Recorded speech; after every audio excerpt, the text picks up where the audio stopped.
Sa isang payapang nayon, namumuhay ang mga tao ng simple at tahimik. May isang batang kilala sa kanyang kabaitan at laging tumutulong sa iba. Kahit mahirap ang buhay, patuloy siyang nagsisikap upang makatulong sa pamilya. Kahit pagod, tinutulungan pa rin niya ang kanyang mga kapitbahay araw-araw. Isang araw, dumating ang matandang manlalakbay na gutom at nanghihina.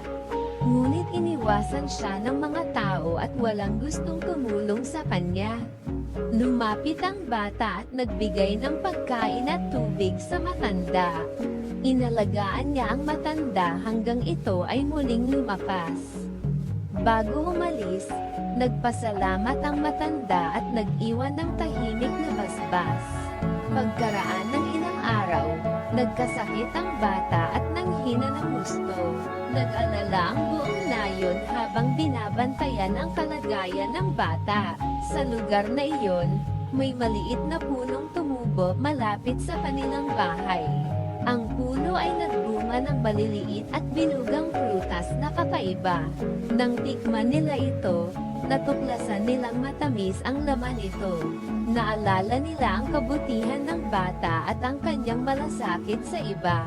Ang kabutihan ay nagbubunga ng tamis sa tamang panahon.